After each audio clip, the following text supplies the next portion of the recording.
আসসালামু আলাইকুম এভরিওয়ান। আশা করি আপনারা ভালো আছেন। আজকে আপনাদের সাথে মূলত ঈদের আগের দিনের একটি রেসিপি শেয়ার করব।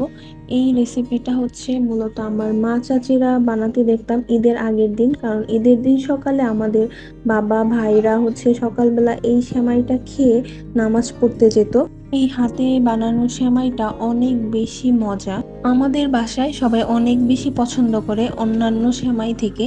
আমাদের বাসায় এই সেমাইটা অনেক হয়, ঈদ ছাড়াও মূলত ঈদের দিন এই সেমাইটা অনেক বেশি খাওয়া হয়। এই সেমাইটা বা হাতে কাটা পায়েসটা আপনারা বানিয়ে রোদে শুকিয়েও সংরক্ষণ করতে পারেন, পরে আবার রান্না করে খেতে পারবেন।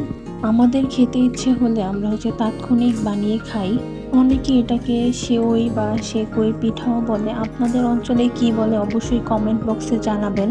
আপনাদের সাথে কথা বলতে বলতে আম্মুর সেওই বানানো শেষ।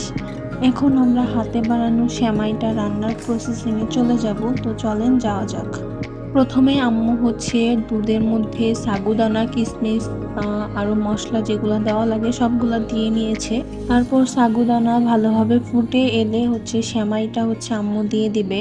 আমার আম্মু মূলত হচ্ছে ফুটন্ত দুধের মধ্যে সেওই পিঠাটা হচ্ছে দিয়ে ফুটন্ত দুধের মধ্যে দিলে সেওইগুলো একটার সাথে আরেকটা লেগে যায় না, আর ভালোভাবে সিদ্ধ হয়, তাই আম্মু দিয়ে দেয়। এটা খেতে অনেক বেশি মজা হয়। আপনারা বাসায় অবশ্যই চেষ্টা করবেন রান্না করার জন্য। আপনারা সিওইগুলো দিয়ে ভালো করে 5 থেকে 10 মিনিট সিদ্ধ করে নেবেন। দুধটা একটু ঘন হয়ে আসলে নামিয়ে ফেলবেন। নামিয়ে হচ্ছে সুন্দরভাবে ঠান্ডা হওয়ার পর পরিবেশন করবেন। আপনারা চাইলে বাদাম দিতে পারেন, আর আমার কাছে মূলত আমার হাতের পায়েসে বাদাম খেতে ভালো লাগে না, কিশমিশ আর নারকেলটাই দিই। আর আমরা হচ্ছে নারকেলটা দেই নাই, কারণ বাসার সবাই নারকেলের প্রবলেম আছে, অ্যালার্জি। তাই আপনারা চাইলে চিনি বা গুড় দুটাই অ্যাড করতে পারবেন। সাগুদানা ফুটে এলে আপনারা চিনি বা গুড় অ্যাড করে নেবেন। আমি হচ্ছে দিয়েছিলাম কিন্তু ক্লিপ নিতে ভুলে গিয়েছি। তো আজকের ভিডিওটা রেসিপিটা কেমন লেগেছে অবশ্যই জানাবেন।